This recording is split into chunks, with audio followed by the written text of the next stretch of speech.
Excellent stuff.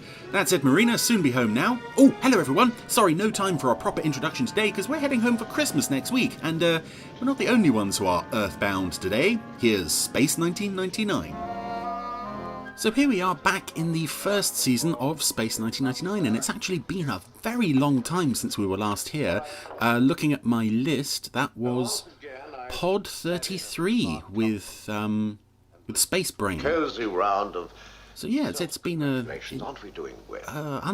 unlikely, that's not even a word, but it is now a long time since we were here. I am shocked. We're back with a, in my opinion, a much better, much stronger episode than Space Brain was, with Earthbound and the return of Roy Dotrice as Commissioner Simmonds. Longer, that's all, Commander. Commissioner, we can't encourage false hope. All of us have had to come to terms with life here on Alpha.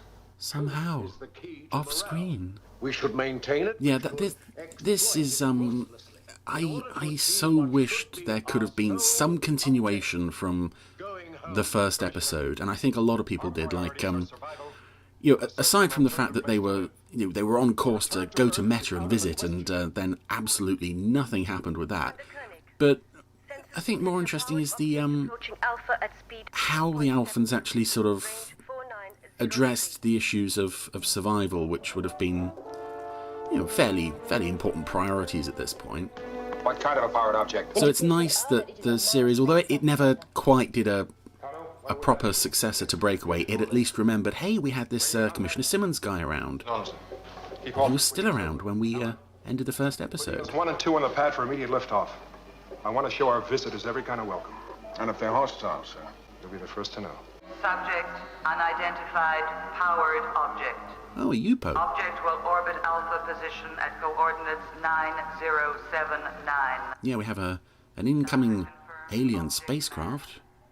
Ooh, with people aboard. Intercept that spacecraft. Liftoff. And I first saw this episode on the BBC Two run of Space 1999, which they pushed up to episode 2 in the running order, which makes a lot of sense because even though this was produced, I think, as episode 5 and maybe shown as like episode 10 or something like that, it doesn't make any sense for there to be any episodes between this and Breakaway, because I can't believe that, unless he was severely injured, which he wasn't at the end of Breakaway, I can't imagine Commissioner Simmonds wouldn't have been right in the centre of literally everything. I mean, can you imagine if Commissioner Simmonds was actually on Alpha during Black Sun? There is no way that he wouldn't have been fighting people off left and right to get on that survival ship. As we'll see in this episode, that's an approach to doing things that's gonna cost him rather dearly. But yeah, that was an appreciated nod from the BBC there, I think, to its viewers. I don't know why they made that decision, considering it was like the only time that they actually spared some thought for Space 1999 fans. I mean, at the very early episodes, they were chopping out this episode's segment of the opening titles, and then they went on to make a complete hash of things. I think it took them something like, I don't know, 3 years to show the whole series, because they were preempting it and moving it and kicking it about so often. Anyway, BBC rant over.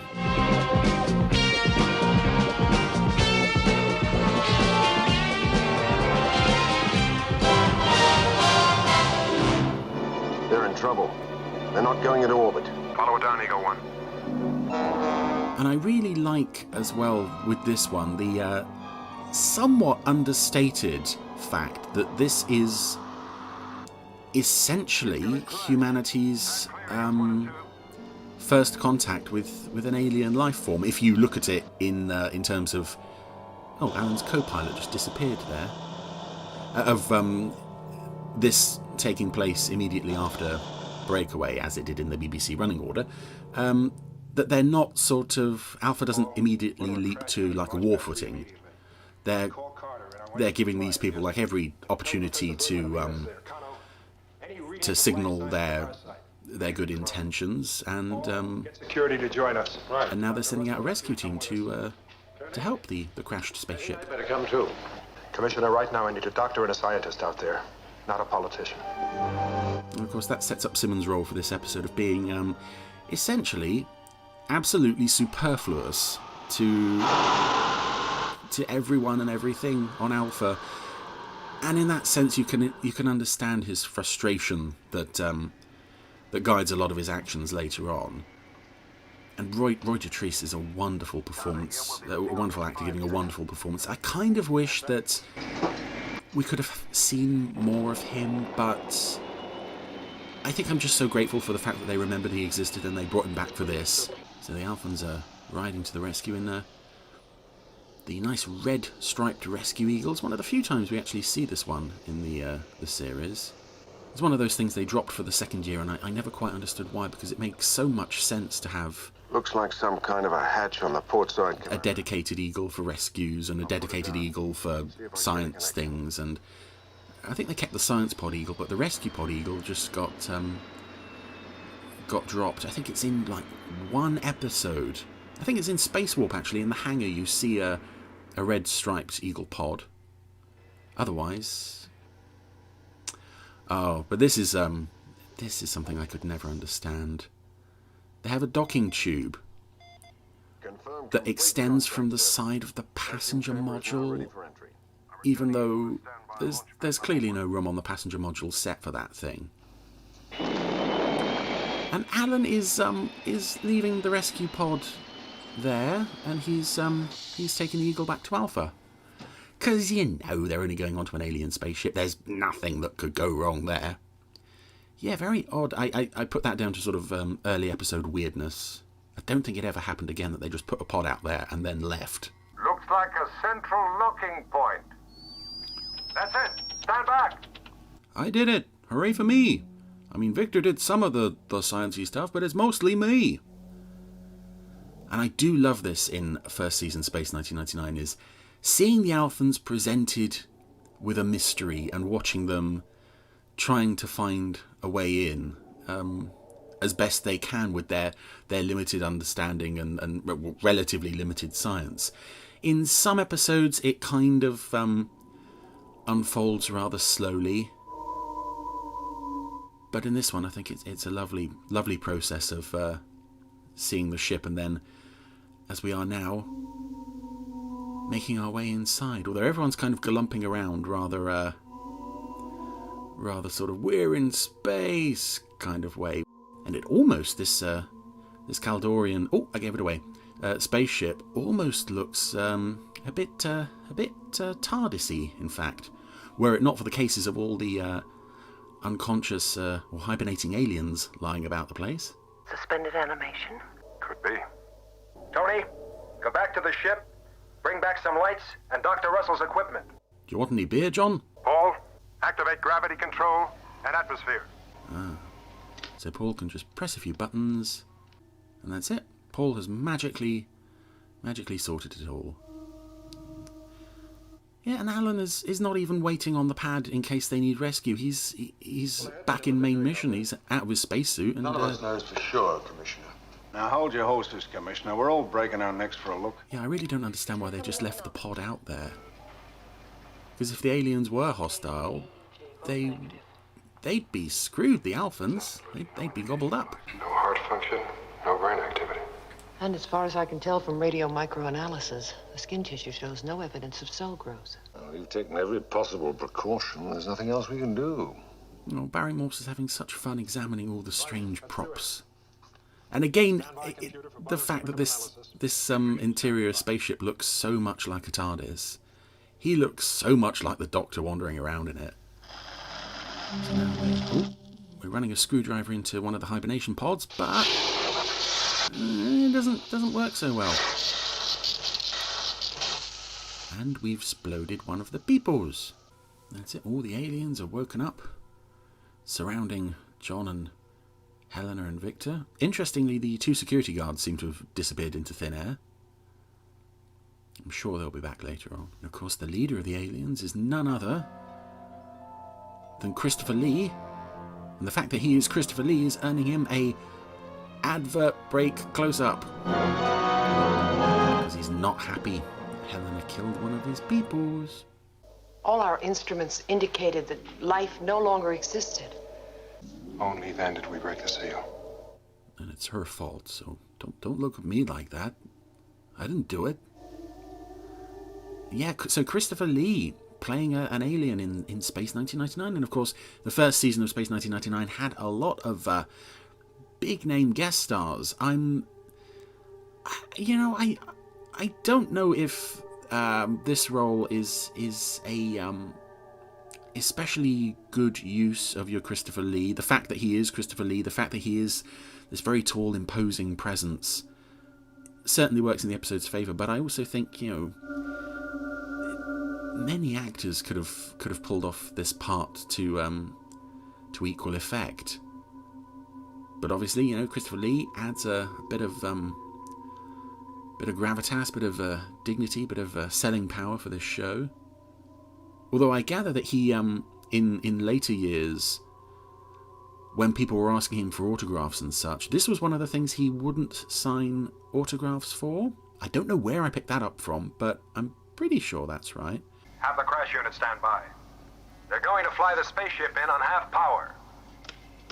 Everyone seems very casual about the fact that they are making first contact, essentially, with aliens. It's like, in the first episode, that was a huge, huge deal that there could be life on Meta. Now it's like, found these aliens, can help them fly their ship back.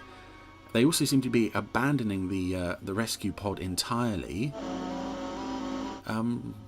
I hope someone remembers to go and pick that up again, because it's probably got the 2 security guards in it. They at least appear in later episodes, so we know they were picked up if they're not on the spaceship. But still, very odd use of the Eagle pod here. Maintenance crew, prepare to receive alien spaceship. You what? What the hell do you want us to do with an alien spaceship? What? We don't know any alien space. Stand by travel tube to alien spaceship. And prepare for visitors. Yeah, everyone's very, very casual about this, all except Simmonds, who's storming off to meet them. Captain Zanter, Commissioner Simmonds. Your status, please. Redundant. I represent Earth Authority here on Moonbase Alpha. And in that capacity, may I say, welcome. And I do enjoy the relationship between Koenig and Simmonds in this episode. I'm not sure how long the series could have sustained that sort of sniping, point-scoring dynamic between the two without it sort of getting redundant. If it was as frequent as, say, the scenes with Straker and Henderson, where it was like, every few episodes you'd get scenes like this, then it would be understandable. But having, Simmonds is trapped on Alpha with everybody, it doesn't make sense for him to not be there. Careful, Koenig. They may not be as friendly as they seem. Ooh. And of course, this is where we get to see the true colours of the man. Meanwhile, the Kaldorians are giving out eggs. Accept these gifts as peace tokens from the people of Kaldor. And one of these female Kaldorians is Rhonda from the Avengers, if that means anything to anybody. Our people sent out many ships, one to each planet we believed could sustain our kind of life. And your ship was programmed to land on this moon? Only to orbit this moon. And then we would reanimate and prepare for the final stage of our journey to your planet, Earth. Are you aware this moon is no longer in Earth's orbit? Yes. I fear that random variations in your trajectory and velocity caused our computer to err, and so we have crashed. Well, it's remarkable your computer was able to find us at all. It was so programmed. How could it do otherwise? I love that. That's a very Space 1999 thing. It fits in with the theme of, I think, Another Time, Another Place, where Koenig just says, Victor says, we belong where we belong. It's like, we were programmed to find the moon. The fact that it isn't where it was supposed to be, that doesn't matter. We still found it. Some of us seem to have lost the will to achieve it. Ooh. Simmonds has got the claws out again. So your hope is to settle on Earth? If we are welcome, yes. Uh-oh. But if you are not? In your terms, we would take our own lives. And I wish there was some way to know what happened to the Kaldorians when they did reach Earth, because Earth are medically compatible. I'll help to. You know, knowing our world, but also knowing the world of Space 1999, where everything is very bleak and pessimistic, I can't imagine that the Kaldorians' arrival on Earth would have gone at all well. Even if the moon hadn't left orbit and the Earth is now a wasteland of God only knows what. All we need is the courage, the vision, and the leadership to seize their ship. And the Kaldorians? Expendable. And Simmonds' thoughts are turning even more devious. And in fact, there was a rather nice fan fiction out there somewhere. I can't remember what it was called. Actually, I think it might have been Breakaway Part 2, but I can't remember who wrote it. And it was just about what happened to the Alphans immediately following Breakaway. I wouldn't normally bring up fan fiction here, but it gave Simmonds such a strong and believable role within the sort of post-Breakaway days on Alpha, in that he actually led a mutiny, a rebellion, in an attempt to get back to Earth, which it's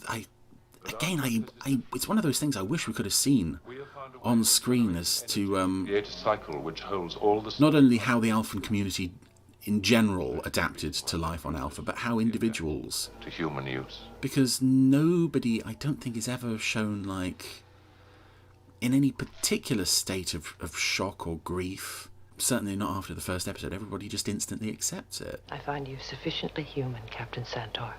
Your beauty would be greatly enhanced by suspended animation, Doctor. Ooh. Thank you. It's To be perfectly at peace. Jerry Anderson Big Book of Pickup Lines. 75 years? The time will pass like a dream, in an instant. We must complete the repairs to our ship and leave within 20 of... Oh, and even more, It is impossible to add to the look of the Kaldorian spaceship as like a TARDIS, Captain Santor is holding what looks suspiciously like a sonic screwdriver. It has that sort of thin point with a circular attachment on the end. There is no reason why we should not suspend animation for one of your people. Well, thank you, Captain. It's a most generous offer. So they're offering the vacant bed to one of the Alphans. Says thoroughly, let me know. But Simmonds is all but jumping up and down, squealing like a puppy at the thought of going home. Captain Santor, will you help us set up the experiment? Seize their ship, then 6 of us can go home. Shut up, Simmonds. You given any thought what Earth will be like in 2074? Or whatever it's like. And I also like how Koenig is now more prepared to stand up to Simmonds than he was in the first episode, considering that This works. the Earth authority that he represents likely doesn't exist You're from anymore. Alpha. You'll be eligible like all the others. Including yourself, of course. No, don't try to understand why. And also that he will stay on Alpha no matter what. I mean, I have no place here on Alpha. No function. Poor old Simmonds, he doesn't have any friends this week. And I also do wish Shut Up Simmonds had become this show's... Shut up, Wesley. John, serious emergency. The spaceship, immediately. So there we go, we're calling John back to the spaceship from main mission. What's going on now? Oh, Helena's put herself in suspended animation. She is not dead, Commander. Her life cycle is suspended in time. If you're so clever with life and death, Captain, bring her out of it. Okie dokie, pass me a screwdriver. We're ready to try again, Captain. And we're trying to revive Helena using the same noise as the laser barrier around the nuclear waste dumps It's not working. in Breakaway. It's odd with this show, actually. You do get a lot of reused sound effects that are very familiar, very distinct in other episodes. I think we heard the sort of brainwave heartbeat thing from Breakaway on one of the monitors earlier. Anyway, Commander. Koenig has now walked all the way back to main mission. Nearly said command center. Kaldorian data through the telemetric computer. Well, the relative position of Earth, sir. It's that away. Attention, Commander Koenig. Could you please return to the spaceship? We need your advice. Well, yeah, Bob, I mean, I've only just got back from the spaceship, and now you're going to call me back over there again? But, yeah, that's fine. That's fine. Don't worry. Don't worry about my poor feet. Our mistake was to accept your computer's profile of her without question. It said she was 23. She's at least 10 years older than that. But in reanimating from so deep a sleep, there is a danger of cell damage to the brain. Oh, there we go. Yep. If you're playing the Space 1999 drinking game, brain damage is just like, oh, you down a whole glass for that one. Captain! The thing went ping, but it's not going ping anymore. Ooh, bit of quick fiddle with the sonic screwdriver and some of the little coloured lights. We must trust him. He knows more about coloured lights than all of us put together, John. And that's something that viewers at the time would never have made the connection that, oh, that sound effect was the sound effect they used for the laser barrier in one of the previous episodes. But when you see them all back to back or in close proximity to each other, it does become very obvious. And because they're all quite spacey sound effects in this show, you notice it here far more than you do in like Thunderbirds or Captain Scarlet. You know, an explosion sound is just an explosion sound. It doesn't matter that it sounds the same. Anyway, Helena is now awake. Oh, and she's smiling, and everyone's smiling. So that's okay. Helena's going to be all right. Rhonda, I have computer's choice for the return to Earth. Tony Verdeshi? I don't even know a Tony Verdeshi. We're not even sure the Earth still exists. And even if it does, our families, those we've loved, won't be there anymore. And again, that's one of the few mentions of the fact that everything and everyone the Alphans knew, even if they could get home, would be gone. In a way, it's kind of nice that that's so understated in this show, but it is one of those things where I wish we could have explored it in more detail. Mr. Machine. As Commissioner, I'm not part of your team of experts here on Alpha. Shut up, Wesley. Welcome back to the land of the living. How do you feel? No after effects at all. Thank you. While Koenig is distracted, Simmonds has swapped comm logs. The process will work if Captain Santoa's computer has a complete matrix of its human subject. But if somebody other than Dr. Russell were to go, Then we shall have to make a matrix of the individual you choose. Oh, and Simmonds has already done a runner before he heard that. Oh. And it's I'm interested actually to see what Big Finish do with Commissioner Simmonds going forward, because he was in their recent adaptation of Breakaway. He was still survived at the end of that. He was on Alpha, so he's being set up as a regular on that new version of Space 1999, and I'm interested to see what they do with him from this point forward, because begin the countdown. You know, this ending, and we are, you know, this is the beginning of the end for Commissioner Simmonds, is so memorable and so fitting for the character. I don't know if they'll keep him on permanently or if they'll revisit this ending, but yeah, I'd be interested to see what Big Finish do with Space 1999 in the future. Of civilization. Nick, I'm still waiting for that call. I don't know. Please. It is a nice idea. Uh-oh. Koenig's realised the switch. Connor! Simmonds has my comm lock. Why'd you let him take it? Kano. Oh. Simmonds is zapping all of the extras. We live in the little power station set here. You're going to do exactly as I tell you. Simmonds! And the power station seems to be some kind of redress of the command office, Commander Koenig's office, where they were having the meeting earlier. Open it! And again, it's an interesting, noticeable touch in the background here. When Commissioner Simmonds left main mission, it was 9:05 according to the clock on the comm post, and now in the power room it's 9:08. So people were still paying attention to those clocks in the very early episode. Again, that didn't last for much longer after Breakaway. Paul, get security to seal off the power station, but no one's to move in until I give the order. Yes, sir. Sandra, let's see what he's up to. Switch it off. Speaking of reused sound effects, this is the sound effect, I think, from the Dalek control room in the first Peter Cushing Dalek movie. I know precisely what I'm doing.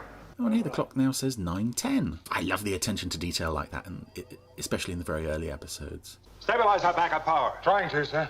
And I was never quite clear on what exactly powered Moonbase Alpha. is my hostage. No one on Alpha will live for more than 30 minutes without this unit in place. Because in later episodes we saw they had the huge nuclear generator areas, but in this episode we've taken a cylinder out of a hole in the wall and now the base is in darkness.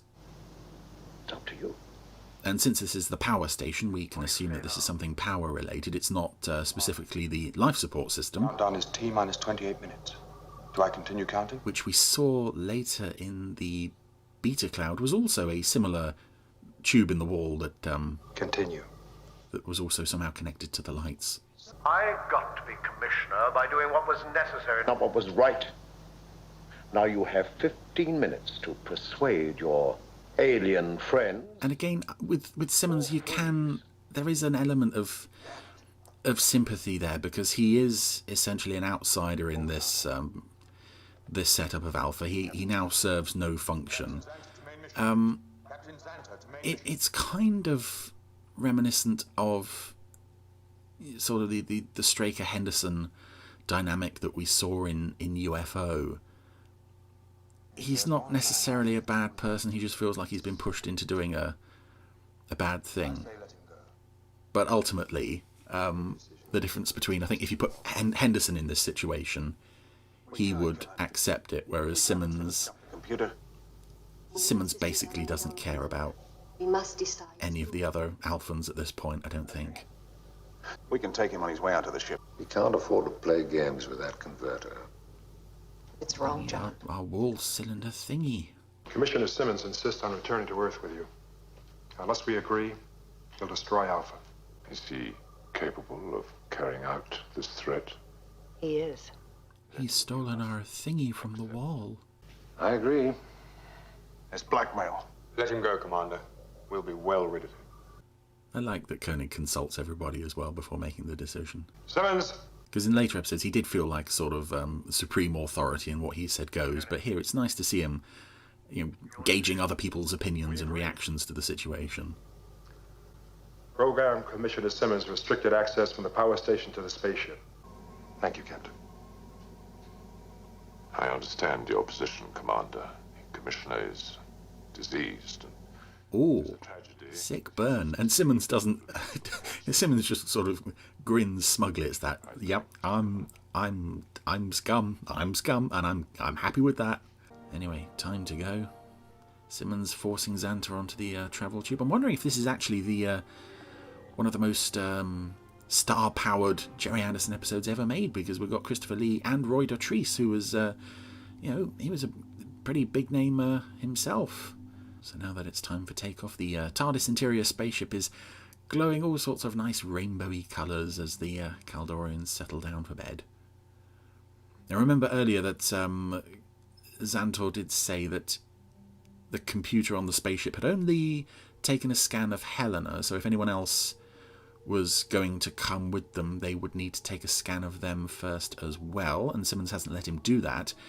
But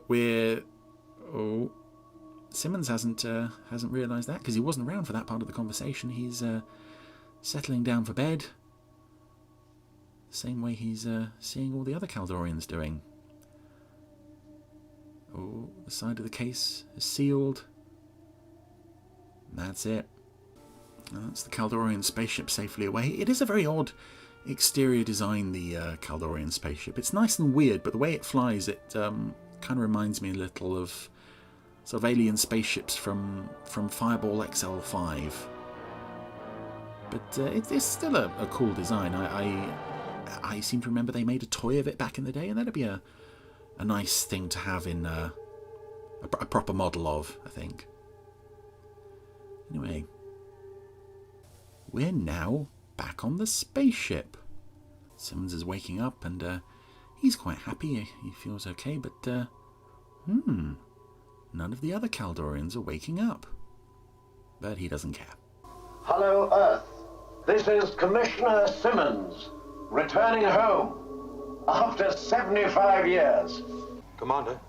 I'm getting a signal, sir, from the Kaldorian spaceship, from Commissioner Simmonds, sir. He thinks he's approaching Earth. Oh, and this is now, what's about to follow is one of my favourite moments of of this show, of any Anderson show. This Commissioner Simmonds. This utterly horrific, ghastly ending for Simmonds. Down to you. You must have known. No. Well, evidently Simmonds didn't give him a chance to make a matrix for his computer. See, I don't know. Would Xantor didn't push the point about making a matrix for the computer. He was quite happy to let Simmonds just lie down and get on with it. Anyway, things are now starting to turn in Simmonds' brain. He's seen the time on his comm Has worked. which is 11:48, so it's only a couple of hours after he was in the power room. Send someone to get me, Koenig! Koenig, help me! There's nothing we can do. Oh, that still gives me shivers every single time. And now we have Roy Dotrice going absolutely mental in this case. For God's sake, get me out of here! It's just total desperation, and the fact that this is something that we've all probably imagined at one point, like essentially being buried alive. The absolute horror of this. And so those two Caldorian extras in the background who wake up because evidently they didn't realise that they were on a film set and that there would be an actor in a case behind them going absolutely nuts. But that is just so chilling and so horrific an ending, and it's absolutely in keeping with the tone of this show, that sort of ruthless pessimistic streak regarding space travel that first began in UFO. Simmonds wanted to go home, he got to go home, but of course... Who did the computer finally choose? Simmonds. That's it, that's the final twist of the knife. If he just waited, he could have gone, and everything would have been fine. Maybe things wouldn't have been fine when he got to Earth. Maybe Earth would have been a wasteland. I also love that we end with this heroically triumphant music. We got rid of Simmonds. Oh. Now, where's Rod Serling to come on and give us a sort of lecture on the irony of that ending? He wanted to go home. He got to go home. In the Twilight Zone. Yeah, that's a really good episode of the first season of Space 1999. There's a few sort of dead, slow moments, but awesome stuff, particularly from Christopher Lee and Roy Dotrice, and of course, that ending is just perfection. More about what you don't see than what you do, but what you do is horrific enough. Poor old Simmonds.